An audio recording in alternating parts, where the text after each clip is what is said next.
सबसे पहले हेडलाइंस आई कि एक बड़े फिलिस्तीनी नेता मोहम्मद दैफ का नाम लिया, उसको टारगेट कर दिया इजराइल ने, और उस टारगेट करने में खान यूनिस में 71 और फिलिस्तीनी मारे गए हैं। यह हेडलाइंस आई, उसके बाद सच्चाई सामने आई, और सच्चाई इतनी खतरनाक कि जिसमें इजराइल के सारे मंसूबे एक्सपोज हो गए, सारी चीजें एक्सपोज हो गई, और पूरी दुनिया के सामने इजराइल इस समय नंगा खड़ा है। पूरी दुनिया में उसकी थू हो रही है। अमरीश मिश्रा स्पीक्स में आपका स्वागत है। आज मैं खड़े होकर एक नए अंदाज में आपके सामने वीडियो पेश कर रहा हूं। देखिए, आज जो खान यूनिस का मवासी एरिया है, जिसमें 8 लाख लोग कम से कम विस्थापित लोग वहां पर हैं, वहां पर इजराइल ने बम्बार्डमेंट किया। और सबसे जो दोगली बात है कि बम्बार्डमेंट किया, उसके बाद न केवल हारेट्स और जो अन्य इजराइल के अखबार हैं वहां, बल्कि इंडियन एक्सप्रेस में भी खबर छप गई कि Mohammed Deif targeted in a bombardment campaign where 71 Palestinians lost their life। 71 फिलिस्तीनी मारे गए, और उसमें लेकिन असली टारगेट मोहम्मद दैफ था। तो मेरा दिमाग ठनका, मैंने कहा यह कैसे संभव है, यह नहीं संभव है। तो मैंने फिर उसकी जांच पड़ताल शुरू की, तो मुझे पता चला दरअसल इसका बैकग्राउंड क्या है। इजराइल ने क्यों झूठ बोला, इजराइल ने क्यों 71 लोगों को मारा, और उसके बाद मोहम्मद दैफ का नाम ले लिया जस्टिफाई करने के लिए उसने कि 71 लोगों को मारा। देखिए, इसकी कहानी पीछे की यह है कि आज ही जो कतार में जो ट्रू स्टॉक्स चल रही हैं वो कोलैप्स कर गई, और वो कोलैप्स इस बात पे करी, हमास, आप जानते हैं हमास बहुत ही फ्लेक्सिबल हर मामले में रहा है, वो कोलैप्स इस बात पे करी कि इजराइल ने यह कहा कि हम किसी भी हालत में नेत्जरीम कॉरिडोर और फिलाडेल्फी कॉरिडोर को हम खाली नहीं करेंगे, जबकि हमास ये कह रहा था कि ठीक है तुम खाली मत करो, लेकिन हम होस्टेजेस का आदान प्रदान करेंगे, खाली कराने के लिए बात तो शुरू करो। इजराइल ने बात तक करने से इंकार कर दिया, जो कि अमेरिकन प्रपोजल के भी खिलाफ था, क्योंकि अमेरिका ने यह प्रॉमिस किया था हमास को और सबको, ये बात तो पब्लिक डोमेन में है, अमेरिका ने यह प्रॉमिस किया था कि हम ये इजराइल को इतनी तो बात हम मनवा लेंगे, अगर हमास अपनी कुछ शर्तें छोड़ने को तैयार है तो इजराइल को भी हम कुछ शर्तें छोड़ने के लिए तैयार कर देंगे। लेकिन अमेरिका फेल हो गया, उससे कुछ नहीं हो पाया, वो तो हमेशा से एक फेल ही रहा है, इसमें पीछे ही रहा है। और नेतन्याहू ने जब टॉक्स फेल हो गई तो अपने उस फेलियर को छपाने के लिए इसने कहा कि बड़ा नरसंहार कर दो, और उसके बाद जो मवासी एरिया है खान यूनिस में, वहां पर बम्बार्डमेंट हुआ, दिल दहला देने वाला बम्बार्डमेंट। 8 लाख लोग वहां पर हैं, 71 फिलिस्तीनी मारे गए, सैकड़ों वहां पर घायल पड़े हुए। और आप ये पूरी सिचुएशन देख लीजिए कि उस पर तुर्रा ये कि मोहम्मद दैफ को हम टारगेट कर रहे थे, और क्यों, ताकि 71 लोगों की मौत जस्टिफाई हो जाए। और जबकि सच्चाई यह है, जो बयान फिलिस्तीनी रेजिस्टेंस का आया वो मैं आपके सामने उसको कोशिश करूंगा अक्षरता पढ़ दूं। फिलिस्तीन रेजिस्टेंस ने कहा है कि हम भीषण मवासी खान यूनिस हत्याकांड की कड़े शब्दों में निंदा करते हैं, जो नाजियों और जायनिस्टों द्वारा गाजा पट्टी में किए जा रहे युद्धों के इतिहास में अपराधों और नरसंहारों की अभूतपूर्व श्रृंखला में एक खतरनाक वृद्धि का प्रतीक है। आगे फिलिस्तीनी रेजिस्टेंस ने कहा कि जिस तरीके से इजराइल ने विमानों, तोपखानों और ड्रोन के विभिन्न प्रकार के हथियारों से विस्थापितों के तंबुओं को तीव्रता और क्रमिक रूप से निशाना बनाया, इसका एग्जाम्पल मिलना बड़ा मुश्किल है। फिर उसने साफ किया, मोहम्मद दैफ या हमारे किसी भी नेता को निशाने बनाने वाली बात जो इजराइल दावा कर रहा है वो बिल्कुल झूठ है। सच्चाई यह है, मोहम्मद दैफ वो गाजा में है ही नहीं। अब आप देखिए, यहिया सिनवार गाजा में है, लेकिन यहिया सिनवार को आप अगर बोल देते कि यहिया सिनवार को हमने टारगेट किया तो अमेरिका खुद ही मजाक उड़ाता। मोहम्मद दैफ तो है ही नहीं वहां पर गाजा में, वो तो बाहर है। वो एक फेटल शूटआउट में 2015 के बाद वो इंजर्ड हो गए थे, उसके बाद से काफी लंबे समय से वो बाहर है। ये बात सही है कि मोहम्मद दैफ और यहिया सिनवार ने मिलकर 7 अक्टूबर जो पूरा अलग सा फ्लड ऑपरेशन था वो प्लान किया था, लेकिन वो गाजा में है, ये बात कहां से आ गई? और अजीब बात देखिए, जिस तरह से मीडिया हमला करता है, दिमाग तिलमिला जाता है, आदमी को सोचने का टाइम नहीं मिलता है। ये भी अच्छे अच्छे लोग, अच्छे अच्छे पढ़े लिखे लोग नहीं सोच पाए कि मोहम्मद दैफ तो गाजा में है ही नहीं, वहां तो यही सिनवार है। और मोहम्मद दैफ का अचानक नाम लेके एक मजाक आया, एक तरह से इसने नेतन्याहू ने ठेंगा दिखाया अमेरिका को कि देखो हम एक झूठ बोल के मजाक करके हम, तुमने कहा था कि अब आगे सिविलियंस पे बॉम्बिंग नहीं होनी चाहिए, देखो हमने मार दिए 71 लोग, क्या उखाड़ लोगे हमारा। ये नेतन्याहू अमेरिका को बोल रहा है कि क्या उखाड़ लोगे हमारा। सच्चाई तो साथियों ये है, नेतन्याहू का बहुत कुछ उखड़ चुका है और उसकी अब जान के लाले पड़ गए हैं, उसकी जान के लाले पड़ गए हैं। ये आज पूरी रिपोर्ट हारिट्स में छपी है कि इजराइल के अंदर नेतन्याहू को असैसिनेट करने के लिए बहुत सारी ताकतें सक्रिय हो गई और खुद दक्षिणपंथी ताकतें, ये ऐसी वो ताकतें नहीं है जो नेतन्याहू के विरोध में है, नहीं। जिन ताकतों ने पहले भी इजरायली राष्ट्राध्यक्षों का असैसिनेशन किया था, जो उसके प्राइम मिनिस्टर्स थे, पहले भी असैसिनेशन हो चुका, वही ताकतें फिर से सक्रिय हुई हैं और नेतन्याहू को वो निशाना बनाने जा रही हैं। और उसकी वजह क्या है? उसकी वजह जो मैंने कल खबर बताई थी, किस तरह से इजरायली सैनिक पागल हो रहे हैं। जो आईडीएफ उनको, जिस तरह से आईडीएफ उनको मार रहा है गाजा में, पागलों की तरह वो सड़क पे घूम रहे हैं नंगे। मैंने पूरा बताया था, अपने परिवारों के साथ नंगे घूम रहे हैं, वो पागल हो चुके हैं। तो वो जो पूरा देख के जो वहां का दक्षिणपंथी जो दिमाग है वो तिलमिला गया और नेतन्याहू को जान से मारने की धमकी दे रहा है। लेकिन फिर मैं कह रहा हूं, मोहम्मद दैफ का बाल भी बाका नहीं हुआ है, वो गाजा में है ही नहीं। वो जहां है, इजराइल का बाप भी पता नहीं कर सकता, अमेरिका का बाप नहीं पता कर सकता। मैं खुला चैलेंज देता हूं। और भारत के जो ये अखबार, जो दलाल, ये इंडियन एक्सप्रेस जैसे अखबार और इस तरह के दो कौड़ी के जो अखबार हैं, जो अपने को बुद्धिजीवी भी कहते हैं, इन सारे लोगों को मैं थूकता हूं। लो थू तुम्हारे ऊपर। थूकता मैं इसलिए हूं क्योंकि तुम लोग झूठ छापते हो। तुम लोग ने अपना इंडिपेंडेंट वेरिफिकेशन तुम्हारा नहीं है क्या? कैसे लिख दिया तुमने कि मोहम्मद दैफ मारे गए, जबकि कोई ऐसी बात नहीं है। सच्चाई तुम नहीं बता सकते लोगों को, और दम भरते हो हिंदुस्तान में कि हम सच्चाई की पत्रकारिता करते हैं। तो साथियों, ये आप पूरा देखिए, मैं बहुत दिनों बाद मैंने भारतीय जो अखबार है उनको टारगेट किया मैं, लेकिन ये सब इसेंशियली बीजेपी, आरएसएस और मोसाद, इनके द्वारा ये संचालित है। चाहे वो टाइम्स ऑफ इंडिया हो, चाहे हिंदुस्तान टाइम्स हो, चाहे वो जनसत्ता हो, चाहे वो इंडियन एक्सप्रेस हो, सब उन्हीं के द्वारा संचालित है। और जो बड़े बड़े यूट्यूब चैनल्स हैं, ऐसे भी फोर्सेस के जो बीजेपी के खिलाफ है, ये भी उन्हीं के द्वारा संचालित है। ये भी आपको कभी सच्चाई नहीं बताएंगे। इसलिए देखिए, ये जो दो बातें हैं, मोहम्मद दैफ जिंदा है और एक्चुअली नेतन्याहू का असैसिनेशन, उसका एक बड़ा खतरा उभर के सामने आ गया है। उसके बाद देखिए, जो आज की जो और खबरें हैं, आपको बताएं, ये जब खबर आई, ये जो अल मवासी मैसाकर की, इसके पहले 60 पैलेस्टीनियन और भी मारे जा चुके थे दूसरे मैसाकर। इस घटना के बाद भी एक अल शती जो रिफ्यूजी कैंप है नॉर्दर्न गाजा में, वहां पर एक हमला हुआ जिसमें और 15 से 20 फिलिस्तीनी मारे गए। तो ये तो देखिए लगा, लेकिन इस घटना को इन लोगों ने इस तरह से ट्विस्ट दिया कि जैसे कोई बहुत बड़ी घटना हो गई और इन्होंने हमास के हेड को मार दिया।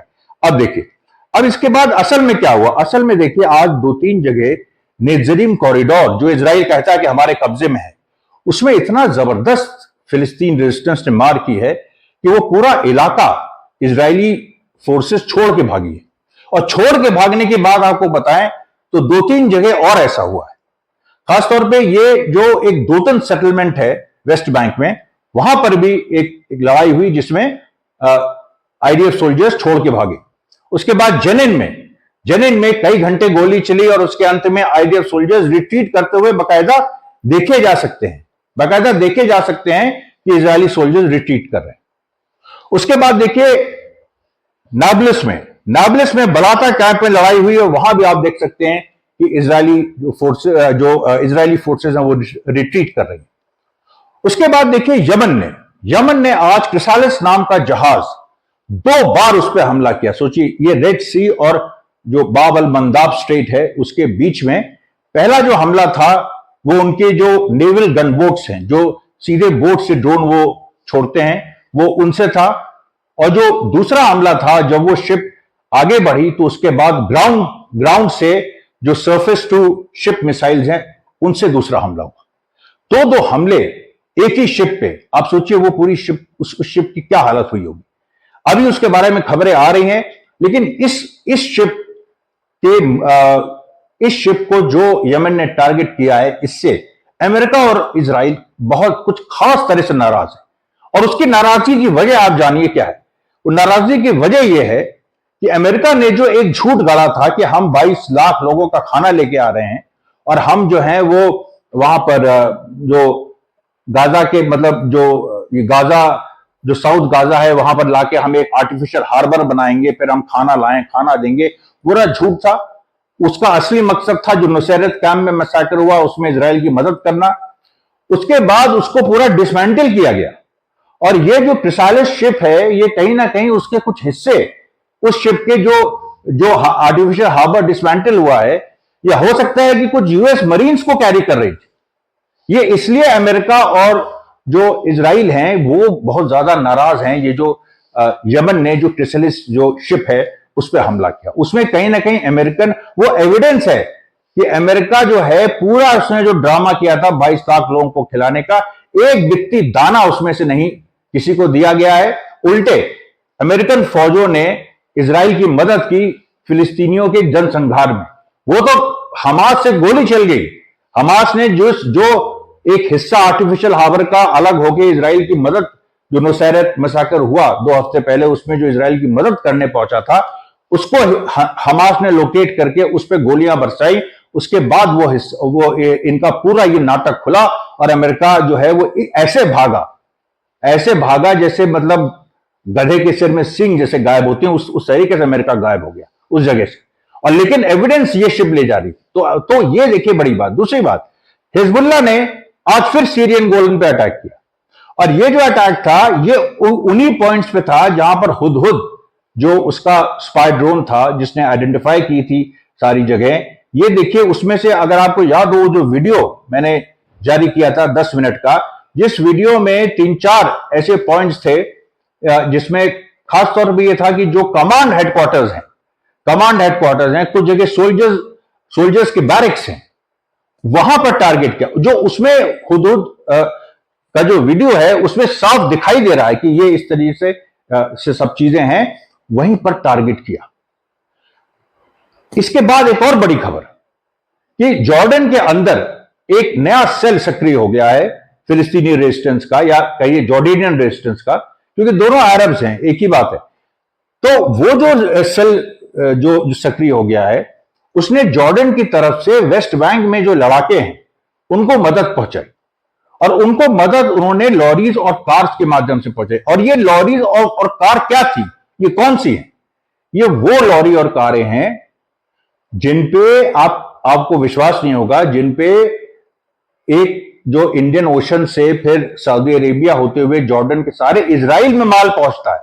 क्योंकि यमन ने रेड सी ब्लॉक कर रखी है, तो इजराइल ने ये दूसरा लैंड रूट निकाला। आपको इसके बारे में बताया था हमने कि पूरा लैंड रूट इस तरह से जाके और वो जहां से इंडियन ओशन से सऊदी अरेबिया से जॉर्डन जाता है, और मतलब पहले यूएई आता है, यूएई से सऊदी अरेबिया, फिर जॉर्डन, और फिर वो इजराइल पहुंचता है।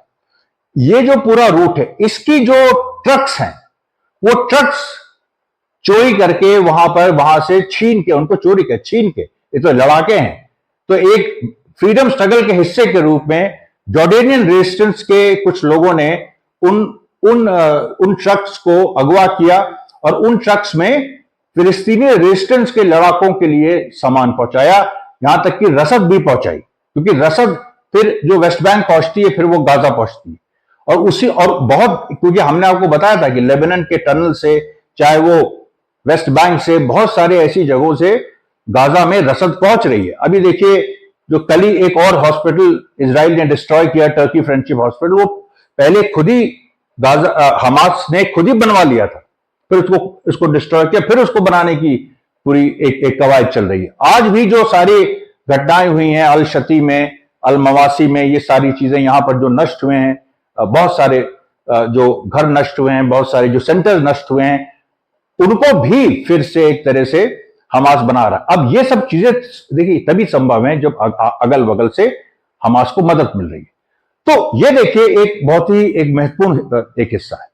और आपको बताएं कि जो रशिया और चाइना, जिस अभी देखिए अभी क्या हुआ कि चाइना ने एक और बैठक बुलाई थी फिलिस्तीनी रेजिस्टेंस की, खुद बुलाई थी, और उस बैठक में पैलेस्टीनियन अथॉरिटी जो महमूद अब्बास की, उसने जाने से मना कर दिया। तो चाइना का पहली बार ऐसा एक एक रिस्पॉन्स आया। वैसे चाइना ऐसे मामलों में बोलता नहीं है, चुप रहता, भाई ठीक है, उनका उनका इंटरनल मामला है। लेकिन हमास ने चाइना को कहा कि आप बोलिए इस पे। तो चाइना ने खुलेआम बयान दिया और कहा कि पैलेस्टीनियन अथॉरिटी ये अमेरिकन एजेंट हो गई है, खुल के कहा अमेरिकन एजेंट हो गई है, इसके साथ किसी को भी कोई कॉपरेशन में नहीं जाना चाहिए। हम रिग्रेट करते हैं जो हमने मदद पैलेस्टीनियन अथॉरिटी को पहुंचाई। पहले चाइना और रशिया भी मदद पहुंचाते रहते थे ना पहले फिलिस्तीनी संघर्ष के नाम पे, क्योंकि भाई एक पैलेस्टीनियन अथॉरिटी थी यहां पर वेस्ट बैंक में, तो उसको मदद पहुंचाते थे। लेकिन उन्होंने कहा है कि हम रिग्रेट करते हैं कि हमने इस तरह की मदद पहुंचाई, और हमारे पास कुछ राज हैं ऐसे जो महमूद अब्बास को नंगा कर देंगे। ये भी चाइनीज जो फॉरेन मिनिस्टर का जो सेक्रेटेरिएट है वहां से ये बयान आया। ये एक टेस्टिंग बयान है। इससे ये चाइना टेस्ट करना चाहता है कि देखते हैं इससे क्या रिस्पॉन्स आता है। उसी बयान में ये बात भी है कि कुछ अमेरिकन ऑफिशियल्स जो चाइना कुछ सालों से, पिछले सालों से आते रहे हैं, उनके खिलाफ भी चाइना के पास सबूत है। ये दोनों बातें देखिए, चाइना इन चीजों को साफ साफ कर रहा है, मतलब साफ साफ रख रहा है। और तीसरी बात, चाइना ने यह भी कहा है कि हम हमास की मदद करेंगे, और ये जो रूट है पूरा जो सीरिया से होके और पैलेस्टाइन जाता है, पैलेस्टाइन से फिर अफ्रीका की तरफ जाता है, इस पूरे रूट में को हम अपने बेल्ट एंड रोड इनिशिएटिव में शामिल करेंगे। इसका मतलब क्या है? इसका मतलब यह है कि इजराइल से वो पास होगा। इसका मतलब है इजराइल नेस्तनाबूद होगा। ये चाइना ने कह दिया है। आप सोचिए कितनी बड़ी बातें, कितनी बड़े लेवल की बातें जो पॉलिटिकल हो रही हैं। और भारत के जो बुद्धिजीवी हैं, मूर्ख, ये यूट्यूब में इंटरव्यू देते हैं, इनको समझने में कुछ चीज नहीं आती, जानबूझ के अनदेखा करते हैं। अरे वहां पर चाइना, रशिया और ईरान मिलके अमेरिका की बैंड बजा रहे हैं, और वो यहां तक पहुंच गए हैं कि वो चाइना कह रहा है हम अफ्रीका पहुंचेंगे हम इजराइल के माध्यम से। जब बात यहां तक पहुंच गई है तो तुम इसमें क्या कर सकते हो बताओ? उसमें कुछ नहीं कर सकते। दूसरी बात देखिए, एक और महत्वपूर्ण बात आई है बहराइन में जो एक रेजिस्टेंस ग्रुप, बहराइन के अंदर हमने आपको बताया था एक रेजिस्टेंस ग्रुप वहां भी पैदा हो गया, और उस रेजिस्टेंस ग्रुप ने वहां पर दो बड़े ऑपरेशंस किए, जो बहराइन के अंदर सस्पेक्टेड मोसाद के जो दो सेंटर्स हैं उन दोनों को ब्लास्ट कर दिया। अच्छा, वो सेंटर्स किस तरह से, वो अब सामने आ रहा है कि वो मोसाद के सेंटर्स थे। पहले उनमें एक में कोई कोल्ड स्टोरेज था, दूसरा कोई सुपरमार्केट था। तो वो सुपरमार्केट का गोडाउन था, बल्कि तो एक कोल्ड स्टोरेज और एक सुपरमार्केट का गोडाउन बहराइन में ये मोसाद के एक तरह से जो सेंटर्स के रूप में काम कर रहे थे। इन दोनों को फिलिस्तीनी रेजिस्टेंस ने उड़ा दिया। तीसरी बात इजिप्ट की। इजिप्ट में क्या हुआ? इजिप्ट में देखिए, जो इजिप्शियन रेजिस्टेंस ने जो मोसाद के एजेंट्स का जो असैसिनेशन किया था, इस तरह से और भी ऑपरेशंस जो इजिप्ट ने वहां पर किए हैं इजिप्ट के अंदर, और इजिप्ट के दो सैनिक मारे भी गए हैं, आपको पता है, जो इजराइल और इजिप्ट बॉर्डर पे पोस्टेड है। इजिप्ट के दो और जो सोल्जर्स हैं वो फिलाडेल्फी कॉरिडोर में घुस गए, जो इस समय इजराइल के कंट्रोल में है, और वहां पर घुस के उन लोगों ने इजरायलियों के साथ गोली चलाई। कोई मारा नहीं गया इसमें, लेकिन इसमें ये देखिए, ये लगातार जो इजिप्ट के अंदर जो एक टर्मोइल है, इजिप्ट के अंदर जिस तरह की सिचुएशन है, उसको दिखाता है कि इजिप्ट के अंदर जो रेस्टलेसनेस है वो एक ना एक दिन बगावत में तब्दील हो जाएगी। फिर आप देखिए मोरक्को में, मोरक्को, ट्यूनीसिया, अल्जीरिया तो खुल के फिलिस्तीनियों के साथ है, ट्यूनीसिया भी थोड़ा बहुत है, मोरक्को तो इजराइल की मदद करता है। तो मोरक्को में एक बहुत बड़ा प्रदर्शन हुआ जिसमें ये नारे लगे कि यमन जिंदाबाद, सीरिया जिंदाबाद, हिजबुल्लाह जिंदाबाद, हमास जिंदाबाद, ईरान जिंदाबाद। मोरक्को में कभी आज के पहले ईरान जिंदाबाद के नारे नहीं लगे। मोरक्को आप देख लीजिए, वो एक इजराइल का ही एक दोस्त है और अमेरिकन कैंप में है। और जो लीबिया में जो गद्दाफी को डिस्प्लेस करने का जो एक घृणित साजिश अमेरिका ने की थी, उसका एक लॉन्चिंग पैड एक तरह से मोरक्को था। मोरक्को ने उसमें बहुत मदद की थी। तो अब आप देख लीजिए कि किस तरीके से एक गोटी के अंदर गोटी फिट हो रही है और एक जिसको हम लोग कहते हैं कि टनल के अंदर टनल बनी हुई है, और ये जो पूरा एक नया जो स्ट्रैटेजिक मैप उभर के सामने आ रहा है, ये अमेरिका और इजराइल के दांत खट्टे कर रहा है।